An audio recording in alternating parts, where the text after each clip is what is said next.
Hello and welcome to the Seeking Heaven channel. I'm your host, Tamara Caulder Richardson, and I'm glad you're here today. If you haven't subscribed, subscribe. You don't want to miss any episodes.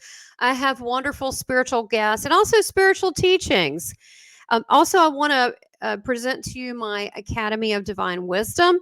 If you have not signed up on my newsletter, do it because I have a lot of free material, great stuff like you can receive a 30-minute Christ-like meditation, as well as I do have some free classes and paid-for classes.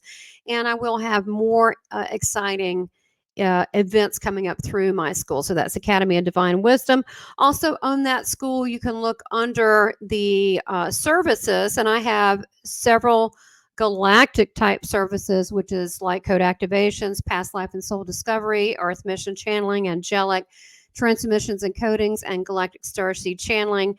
And if you need spiritual mentorship and need help understanding what the heck you're looking at, what are your dreams, what are things that you're getting, you need help understanding that or moving forward, even in your spiritual business.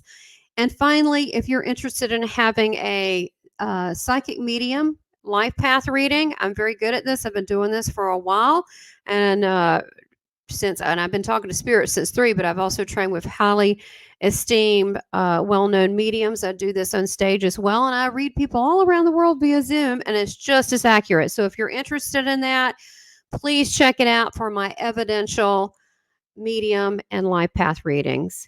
All right, so I want to introduce my guest today, who we just have too much fun. I just feel bad that I didn't know this person beforehand. There's such a wealth of spiritual information. And let me tell you a little bit about them.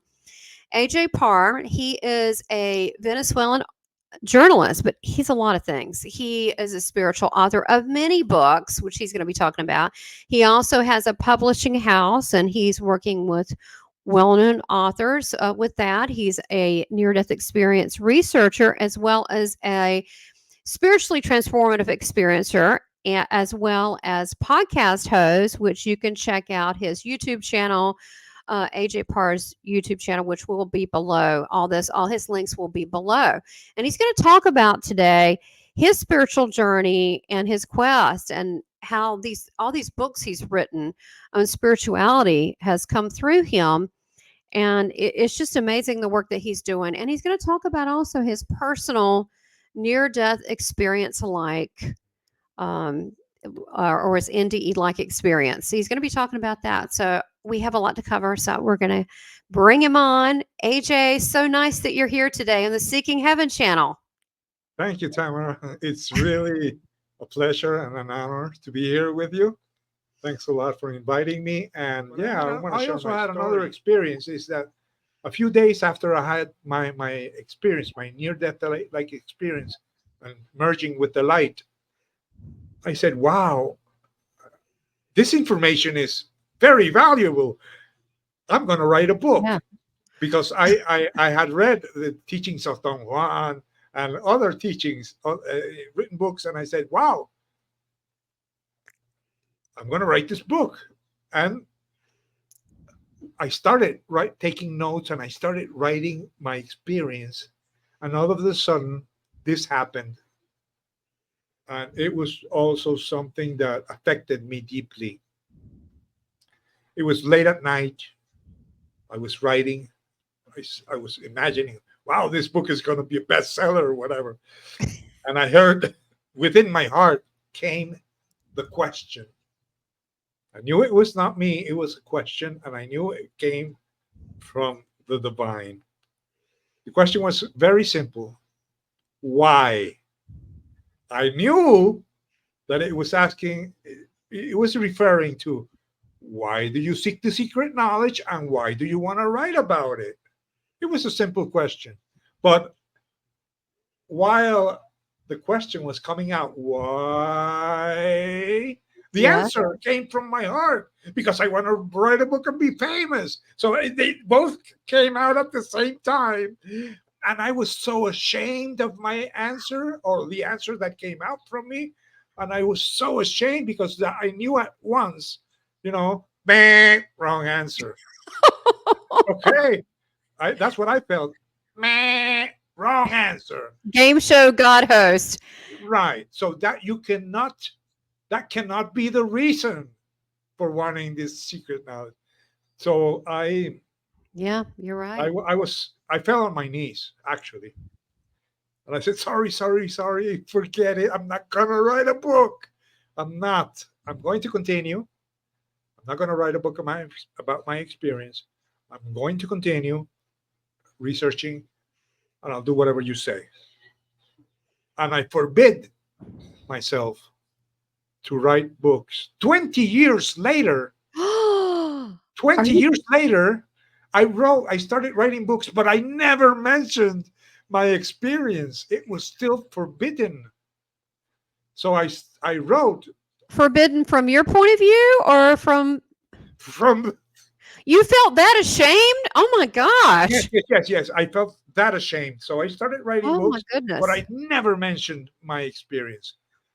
And by then I never realized that I didn't know about near-death experiencers. Okay,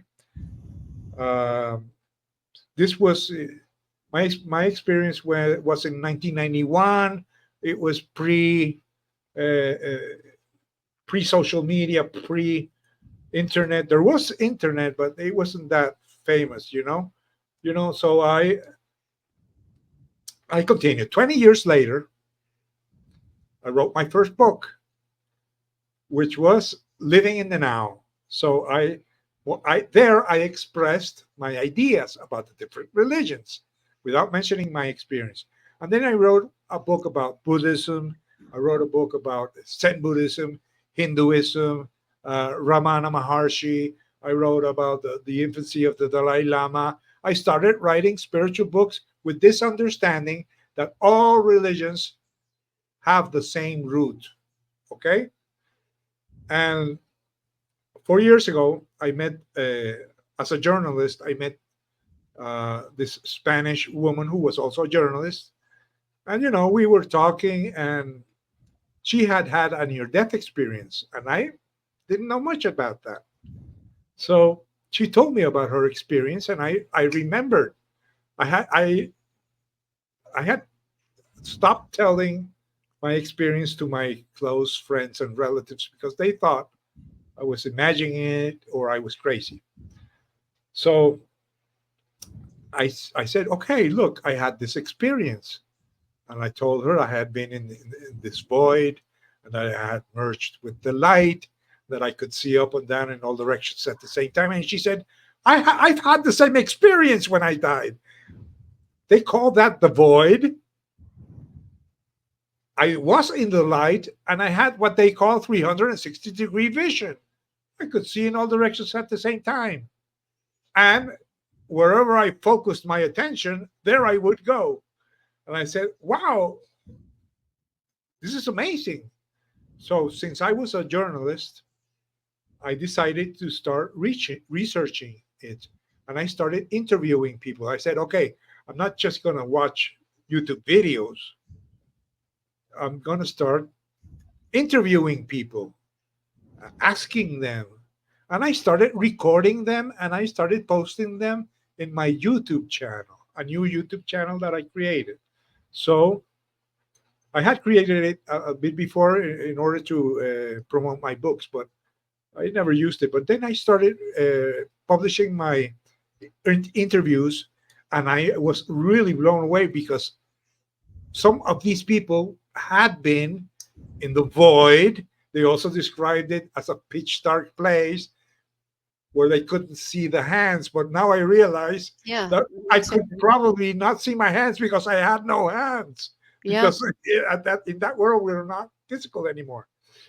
And then I realized that a lot of people talk about the light, merging with the light, having 360-degree vision, having that experience of oneness. Yeah.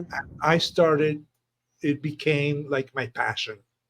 I started researching, and I started interviewing people and posting my interviews on YouTube, and I started meeting people.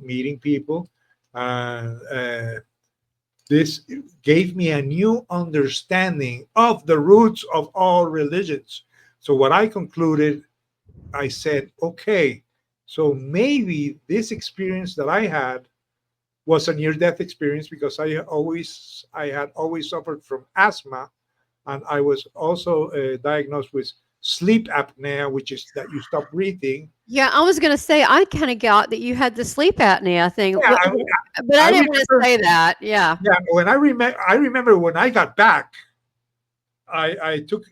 when I got back from my experience, I went. Mhm. I breathed in. I Oh, remember wow. that because I How was think, how was it afterwards? Could you breathe better? Or well, did you still have it? no, I don't know. I was diagnosed after I had that. Oh, okay. Go ahead. Okay, Mhm. but I Mhm. never paid attention because if I Oh, got it. okay, so uh, I realized that these near-death experiencers had something similar. So I said, okay. Remember, I mentioned that the teachings of Jesus when he was with his apostles, he gave the name. He says, the knowledge of the secrets of the kingdom of heaven, Yeah. seeking heaven. The kingdom of heaven is the kingdom of the near death experiencers. Okay, so then I also remembered, I started writing this book with gathering all my, I started writing for the first time a book about near death experiences. And while I was writing it, two things happened. One of them is I met Dr. Yvonne Kaysen. I Mhm. interviewed her for my channel because, as you know, she's had several NDEs. And at the end, when I finished the interview, she asked me. She made a question. I had never heard the term she used, but she asked me, "Have you ever had a spiritually transformative experience?" Yeah, yeah, I that's had it. never heard that term, but I thought that she was asking me, "Have you ever had a spiritual experience?" And I said, "Yes, but I don't like to talk about it." And she said, "Well, would you like to meet and talk about it? I can tell you my experience and you can tell me yours." So she wanted me to meet Ana Cecilia Gonzalez too. Mhm. And I said, "Well, okay, let's do it." So we made an appointment, and we had this meeting, and then she started out and she said, "Well, I had this experience. I had 5 NDEs." She told her story like in 15, 20 minutes. And then came Ana Cecilia, who also had uh, an NDE. Yeah, the heart. Yeah, I've had Anna Yeah, on. Beautiful right. story. Yeah. Beautiful story. She had a heart failure and she died. And then it came my turn, and I started telling, that I had dreams with angels and all that. And then I told my experience for the first time to other people, and I thought I didn't know how they were going to react, but they liked it and they said, "Wow, that's great! You've had an amazing experience." Then I started going to the sharing circles, and I started sharing my idea. Oh. So I started publicly sharing it, but to this date, I have not written it down in a book. Well, don't feel completely bad because I have had tons of near death experiencers or spiritually transformative experiencers. I talk primarily on other podcasts like yours about mine, but I haven't even finished my own book because of my own part of it's I'm bashful. I mean, I know not entirely, not publicly, but there's a part of me Yeah, that's you kind don't of look. I can't believe you're bashful, but okay. well, there's a part of me that's really private, a little shy Yeah, about things, a little shy. There's a part of me, but it's because it's easier to hear other people's than tell your own. But she was also the one that asked me. She goes, "I would say that you had a Kundalini awakening and blah blah blah. And I said, well, I've had ETs or experience. She was the one who. So I have to really thank Yvonne Kaysen for uh, saying that. You know, to really Yeah, yeah. both She's of us helpful. coming out. Yeah, she did. Yeah, She she helped helped me come a out lot more of too. people. Yes. And okay, the other thing that happened to me was I started writing this book, Stairway to Heaven. Oh wait, let's see. That looks. Yes, there it is. Okay, this book, Stairway to Heaven, Yes. it's called Stairway to Heaven 25 Near Death Experiences about encounters with God, Jesus, and paradise. And here I started to write about commonalities of people who have gone to heaven or met God or met Jesus.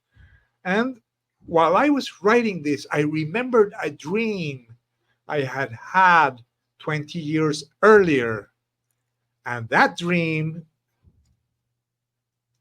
gave me the explanation of why near death experiences, which I did not know at the time that they even existed, why near death experiences are so different yet so alike. So I, when I was writing the book, I suddenly remembered the dream. I had always considered it nothing but a dream. When I told it to some of my relatives, they said, "Nah, that was only a dream. You probably imagined it." But um, this is what happened. My mother had uh, a seizure. She had a Grandma Caesar. well, yeah, a stroke. Okay, Neurological. my mother had a stroke, and Okay. all of a sudden she was found unconscious in the living room of my house. I did not live there at the time, and she remained, let's say, in coma, unconscious for 2 years, and then she died. So she never regained consciousness. Oh, And I'm so sorry to hear at the that. time, I went to see her and all that, and everybody, we kind of knew that she would never recover because she had cerebral damage. Got it. Okay. So I lived in another city very far away, and one day it was again. I had already had my experience, and this was like in the year 2002. I woke up in the middle of the night once again around 2 or 3 o'clock in the morning, and I turned around and there was my mother. I saw my mother next to my bed, and I said, "Mother, what are you doing here?" And she looked so pretty and young. And she said, "Well, I came to see you and to tell you that I am all right." And I said, "Mother, yeah, but I mean, how could you?" "Well, they gave me permission." "Who gave you permission?" "The angels." And I Oh. said, "What?" "Yes, the angels. They're taking care of me. Where Oh. I live, I'm being treated like a princess. I'm being taken care of by a group of angels." And she Oh. told me, and I said, "But where?" And she said, "Between the world of the living and the world of the dead is a place where I am allowed to stay because my body is not fit to live in the world of the living. And I Oh. am not, and since it's still alive, they don't allow me to go beyond certain limit, and I Oh cannot my enter the gosh. world of the dead." Oh my gosh. So she came to you in a coma state. Yeah, she was in coma. Oh my gosh. It was sometime before she died. So Okay. she was in coma. So she told me, "Look, I am not allowed to go to the world of the living because my body is in Hmm. bad shape. I am not allowed to go to the world of the dead because I Yeah. am not dead yet. When I die, they will let me cross over. The But angels are right narrating this. now, right Okay. now, I am in this in between place. Okay." And I said, But where is that? Yeah. And she said, it's like the world of dreams mixed with the world of spirit. It's this in between state between the world of dreams and the world of spirits. And this made so much sense because It does. we've known that maybe a lot of Bible stories, biblical stories, talk about experiences in dreams where angels Yeah. talk to people in dreams. Yeah. Jacob had this experience with God in dreams. The father of Jesus, Joseph, had a dream in which it was announced that he would be the father of Jesus. And a lot of things go on in dreams. It's People have true. prophetic dreams. They also have mystical dreams. So what Mhm. she explained, I thought it was a dream, but what she explained made so much sense. So what happens in dreams? Okay, I'm going to finish this the dream itself before telling you my interpretation. Yeah. However you And want then to do it. she told me, she said, okay, but you know something, she tells me, you can come visit. And I said, yes, yeah, all you have to do is develop. She called it the astral body. She told me I had to develop a dream body. Yeah. And she told me, she gave me some instructions to do this. But I tried, but she died soon afterwards, and I never managed to visit her. And when I told my family that I had had that dream, they said, "Nah, you probably imagined it or whatever." You know, she's in a coma. That wasn't her. You're always making up things. So I said, "Okay, okay, I won't tell anyone." And I didn't tell anyone Oh my gosh. for 20 years. Okay, So was I the first person or the second or third? what do you mean? No, no, Telling this story. I'm just kidding. no, no. I did write that experience in my book. Oh, So what I did was when I was writing the book, and I said, "Wow, my mother gave me the explanation." Why do I say that my mother gave me the explanation? Because I had read a lot about Carl Jung. Carl Jung yes, studied dreams. mystical dreams and Yeah, visions. And since I right. had had so many experiences with dreams and also lucid dreams and Yes, meeting masters in dreams and visiting yes. temples and all that, I was really interested in studying that. So when he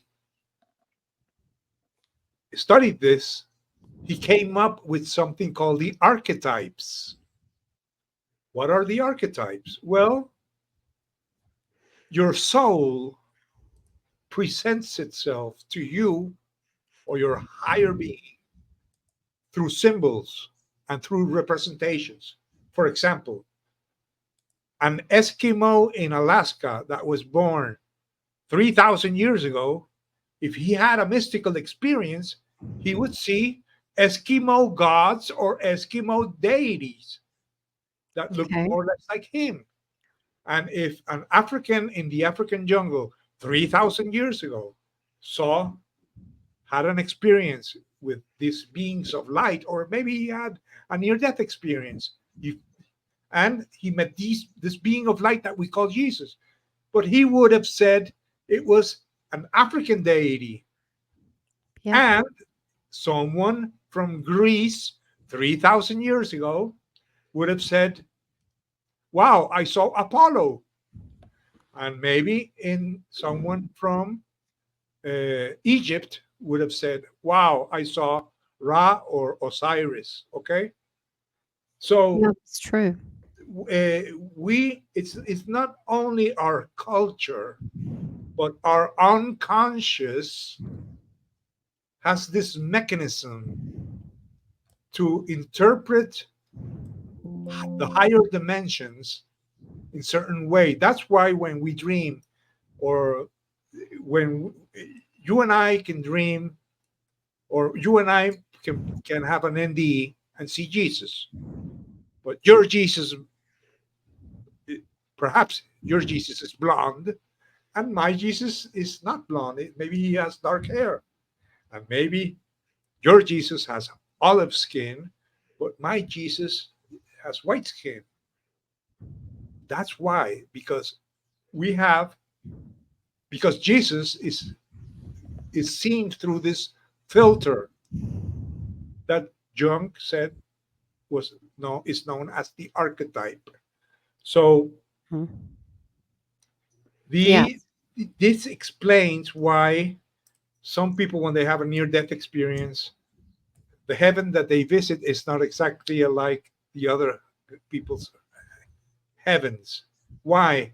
Because when you are interpreting a higher dimension through the eyes of a 3D world, okay?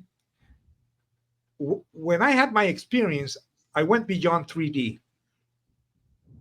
I went Yes. to a place where I could see in all directions at the same time. So it was not like here that we have 3 dimensions, okay? There were multiple dimensions I could see all around me. So just like you cannot express higher dimensions here, people from lower dimensions cannot interpret 3D. For example, what is the part of your body that is 2D? Your shadow. When you're walking in daylight in the street, you look down, you see your shadow.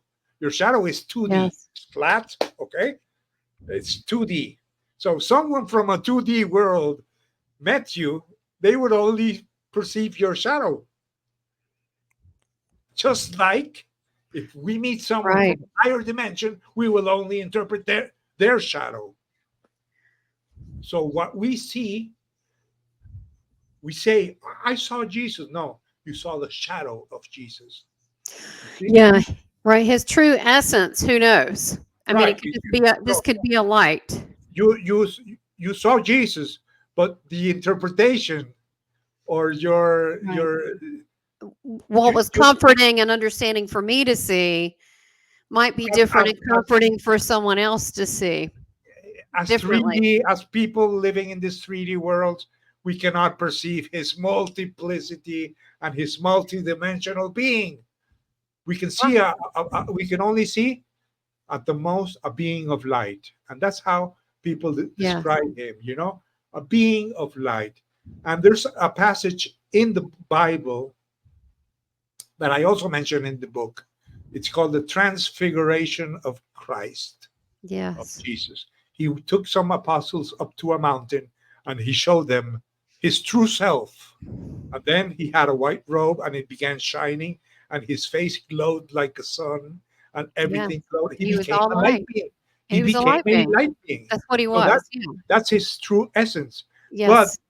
what we perceive as light beings is really a multidimensional light being that we interpret it as light being. You see, we do not really see his multidimensional essence. Well, that's what we are. But we have Right. this shell, this husk that once we drop it, we are that light being. And that's how Of course. people that, of course, you know this, but people that have had near-death experiences, some come back and they for a while will just see either auras, and then eventually sometimes will drop off, or they'll just see light beings. But they'll see people, they'll have this light around them because they're so used to seeing with their spirit eyes. Of course, you can train yourself to get that back. I do want to mention I had a guest on that might be good for you, but his name was Michael Clark, and he was on my channel. He has a book called Dream Guidance, and he talks about the I power. interviewed him. Oh, you Yes. did? And Yeah. okay, good. Yeah, he's cool. And the power of, sorry, I didn't know that. And the power of Jung and with the dreams and his study. Right. He has a has a Jungian group. Yeah. Yes, he does. Yeah. Yeah. And about how you Michael can, the clerk. yeah, that's it, Mikhail Clark. And Yeah. how you can, and you can learn. how you can, I think he's Dutch, and how I used to have a Dutch art director. Anyway, and how you can learn, you know, Right.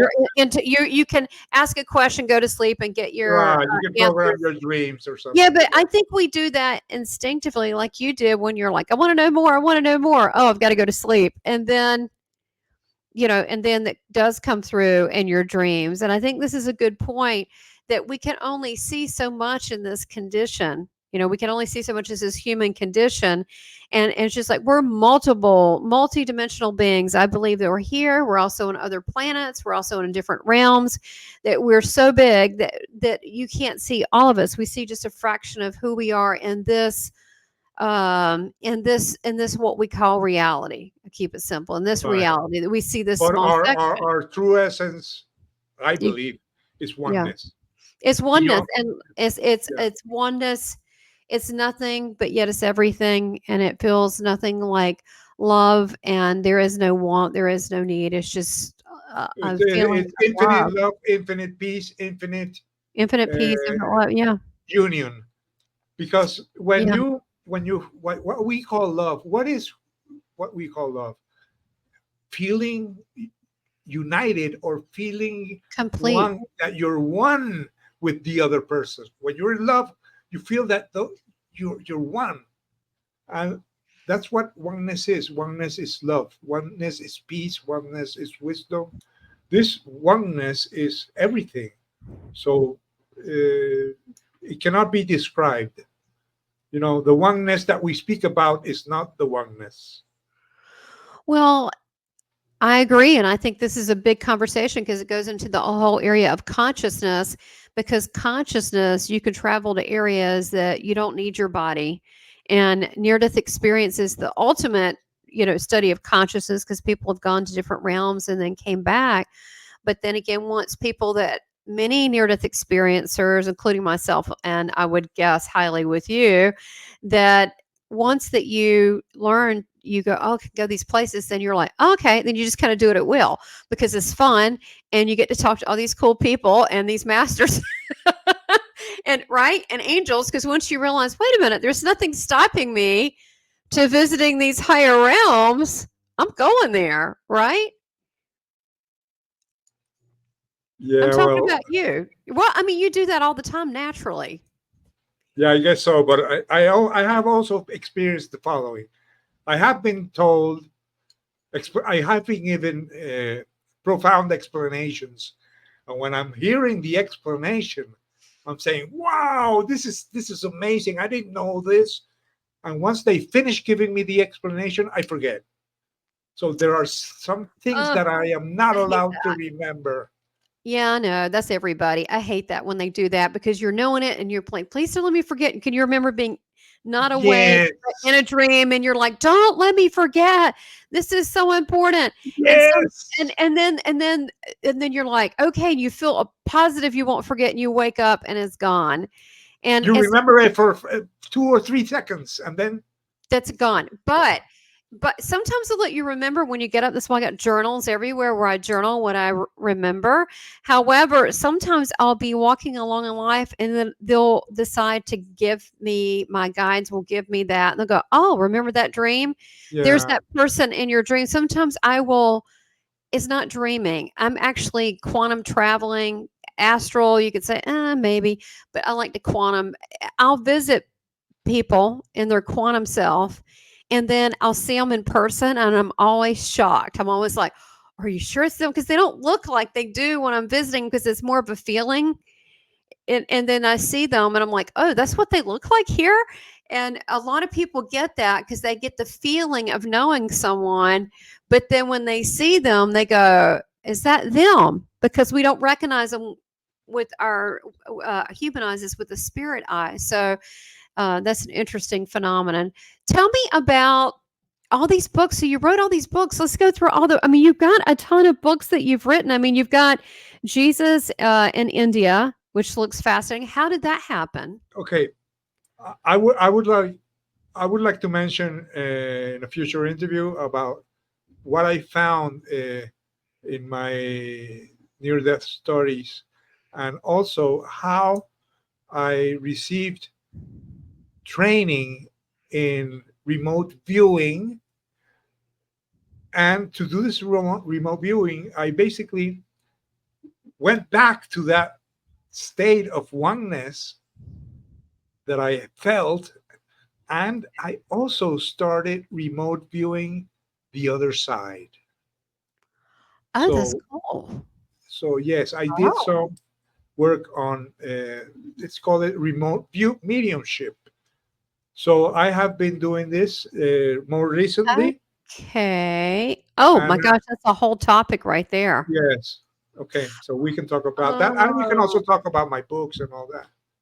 So stay tuned for part 2, and we're going to be talking about not just AJ's, all of his books he's written, but as far as India, Jesus in India, as well as remote viewing. And tell us a little teaser. You're talking about you use remote viewing not in the traditional sense, but also use it as mediumship and for dreams. You're going to be talking about that.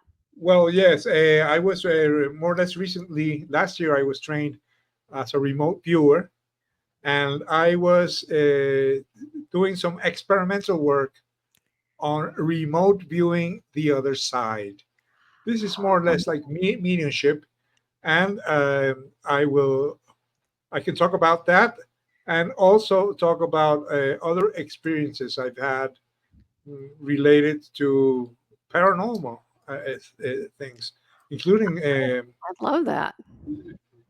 some UFO dreams and alien dreams and certain information that I don't usually mention.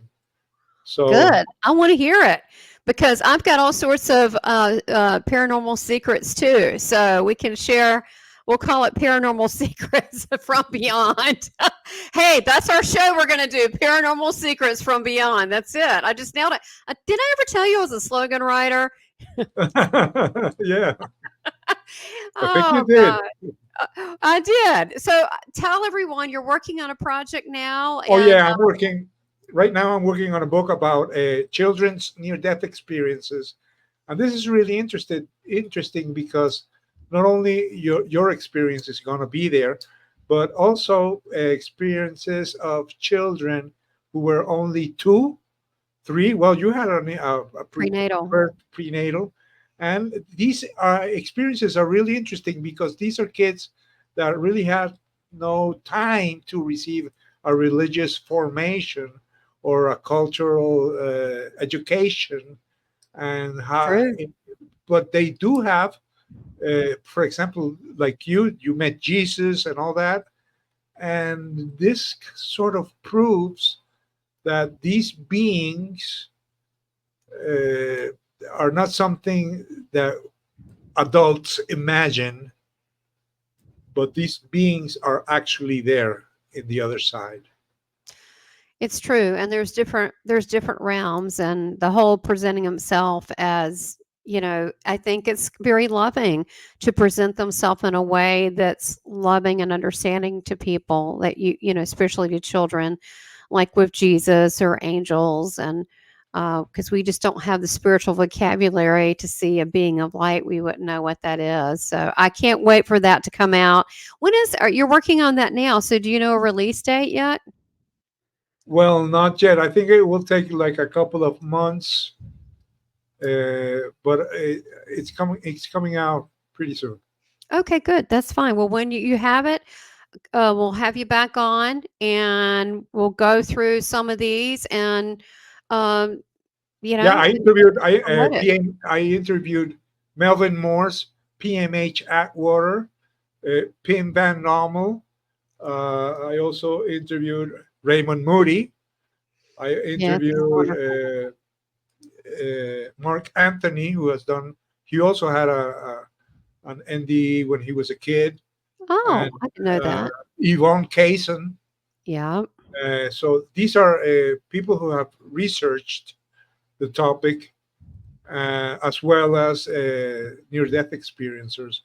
But I have interviewed a lot of NDE researchers that, and Paul Perry is helping me out with this book. He is the co-author of Raymond Moody's books, most of them. Yes. and Melvin Morse is also helping me out. So this That is is wonderful. That is so important, and especially so many childhood near-death experiencers don't come out as an adult because their parents usually, if they say anything, they usually don't have the vocabulary to. But if they say anything, many times the parents will just, blow them off or yeah, say they're crazy or there's their imagination.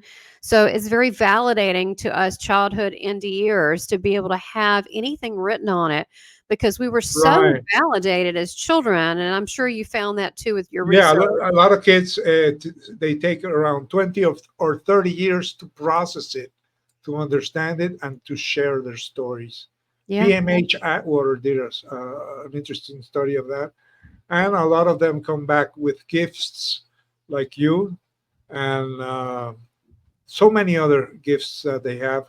Not only an increased intelligence or healing powers, but some of them come back remembering their past lives, and some people even Yep. remember when they were in the womb. Yeah, I So remember that too when coming out and how they use forceps on me. That really upset me. I'm like, why do you need to use that? Because the head is very malleable on a baby. And my mom was put out back in the day. They just knocked the women out, not with a club, but they were out. They didn't help with the pushing. So I felt all alone in the process. I remember having feelings about all that. I was very wow. upset about it. So I'm glad we can talk about it. Well, we'll do it. I mean, AJ, I am so happy with everything that you're doing. You're a delight. You truly are a spiritual entrepreneur, a leader, and I'm really glad to call you my friend now. And I'm just really happy I can help any way to help tell your story and the stories of others. So thank you for what you're doing and for being on the Seeking Heaven channel. Thank you for inviting me, and it was a pleasure. Yes. Namaste, brother.